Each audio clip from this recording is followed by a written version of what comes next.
Archie Bunker's world is built on certainty.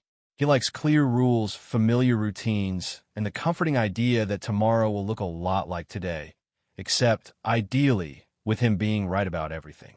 That's why a simple magazine quiz in Edith's hands lands like a small emotional earthquake. Edith isn't doing a crossword. She's taking a life expectancy test, the kind of harmless-looking questionnaire that asks you about habits, health, stress, and family history, then spits out a number that's supposed to be your finish line. Edith treats it like a curious little game, a parlor trick from a magazine. But the moment Archie hears it, the air in the room changes. Because Archie doesn't do curious. Archie does threatening. And nothing feels more threatening to him than a number that claims to know when he's done. Edith announces her result with sweet amazement. She's going to live into her 80s, and she says it with the bright optimism of someone who still finds wonder in ordinary things. Archie's reaction is immediate. He scoffs, he dismisses, he tries to treat the whole concept like nonsense. But the scoffing doesn't last because the quiz has planted something in him that he can't unplant. It's not the test itself. It's the idea that a piece of paper might say something about him that he doesn't control. Archie wants to be the one who predicts the future. He wants to be the one who decides what matters. And yet, when Edith and Gloria start reading the questions out loud, Archie can't resist leaning in. At first, it's played for laughs. Archie arguing with the logic, Edith reading carefully, Gloria hovering with her usual mix of impatience and curiosity. But the deeper joke is that Archie is the one who can't stop listening. He's not afraid of dying in a dramatic way. He's afraid of being told he's not as tough as he believes. Every question becomes a small courtroom where Archie is both defendant and judge, trying to talk his way out of reality. When a question points to risk, Archie argues the premise.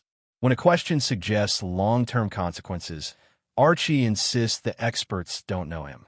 He's performing confidence, but beneath the performance is a man who suddenly feels his own body, his own years, his own limits, in a way he usually refuses to.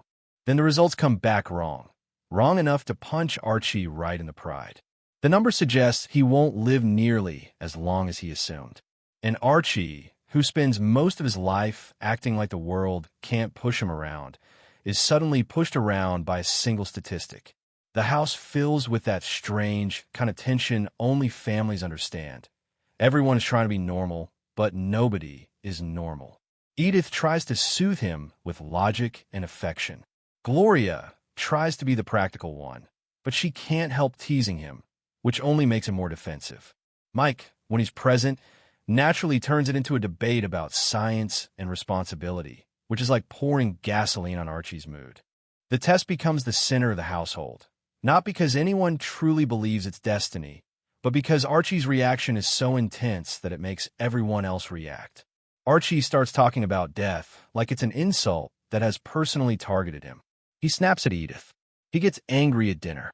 He starts bargaining with the idea of time, as if the universe can be negotiated with the way he negotiates with his buddies at the lodge. And that's the real comic engine of the episode. Archie isn't scared in a quiet way. He's scared in a loud, stubborn, argumentative way, the kind of fear that refuses to admit it's fear. Gloria, seeing her father spiral, decides to intervene in the only way she knows he will accept, by manipulating the facts to calm him down. She rechecks the math, rereads the quiz, and quietly rearranges the numbers so Archie gets a new result, one that gives him more years. Not an absurd fantasy, just enough time to take the panic out of his eyes. When she reveals the corrected result, Archie instantly transforms. The man who was doomed spiraling minutes ago becomes triumphant.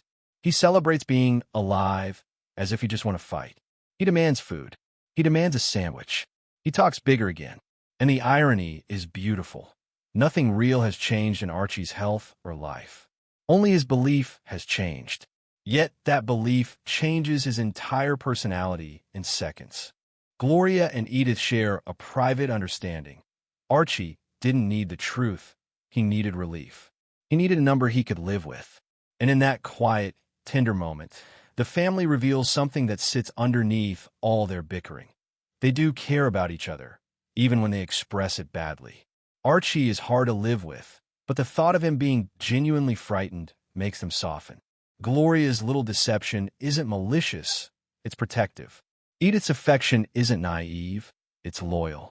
And Archie's stubbornness, for all its noise, is also a kind of vulnerability. He's terrified of being powerless. Just as the household begins settling back into its usual rhythm, another pressure arrives from a different direction. Family obligations Archie cannot stand. Edith goes on a trip to Scranton for a family wedding, alone, because Archie refuses to go. He doesn't refuse politely. He refuses like it's a moral stance. He complains about weddings, complains about relatives, complains about the whole idea of traveling just to sit in a room full of people he doesn't want to see. Gloria argues with him because, to her, the refusal isn't just rude, it's humiliating for Edith. It means Edith has to walk into a big family moment without her husband at her side, explaining his absence with awkward excuses that everyone will interpret exactly the way people always interpret these things. Archie insists the case is closed, which is his favorite phrase for ending conversations without actually solving anything. But Edith's phone call from the trip makes it clear the case is not closed at all. Edith is hurt. She's trying to stay cheerful, but her disappointment leaks through. Gloria hears it. Archie hears it.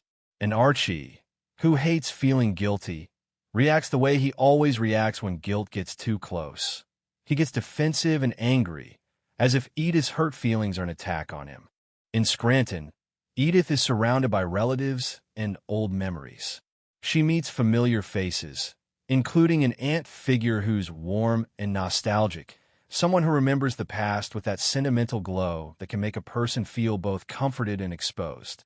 The bride is nervous, emotional, overwhelmed, the kind of pre-wedding panic that turns every small detail into a crisis. Edith tries to help, tries to reassure, tries to bring steadiness into the chaos. But throughout all, Archie's absence is a shadow. People ask about him.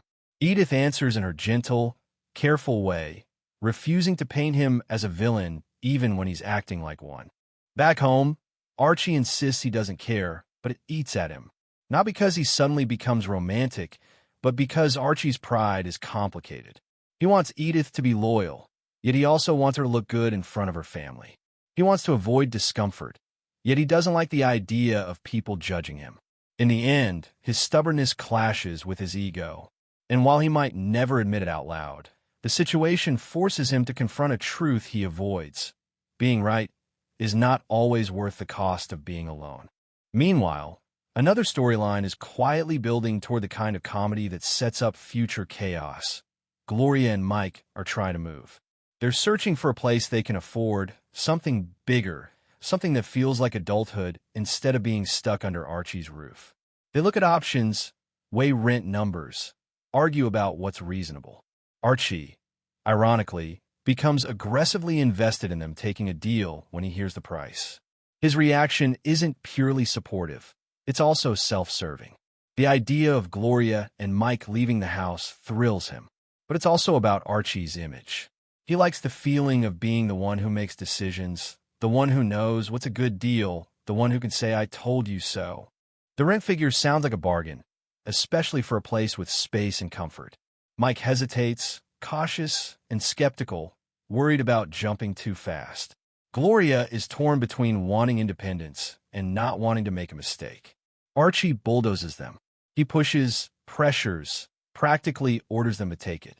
And then, in the kind of sitcom punchline that feels inevitable, the perfect house turns out to be the Jeffersons' old place. The very house Archie has spent years treating as a symbol of rivalry, resentment, and neighborhood tension. The reveal lands like a comedic trap snapping shut. Archie realizes he hasn't just pushed Gloria and Mike out. He's pushed them next door to the Jeffersons' former home, meaning his life is about to remain entangled with the same social friction he pretends he wants to escape. It's the universe's way of laughing at him. You can't bully your way into peace. You can't force the world to arrange itself around your preferences. And Archie, of all people, is about to learn that next door is not a small detail. It's a daily reality. By the end of these episodes, the themes tie together in a way that feels both funny and oddly human. Archie is haunted by time until a comforting number calms him. He refuses a wedding until the emotional cost becomes harder to ignore. He tries to control his household, only to accidentally set up a new situation that will keep his world just as complicated as before. And beneath all the shouting, the sarcasm, and the stubbornness, there's a steady truth. This family keeps colliding with the same question in different forms. How do you live with other people's feelings when you're used to living like your feelings are the only ones that matter?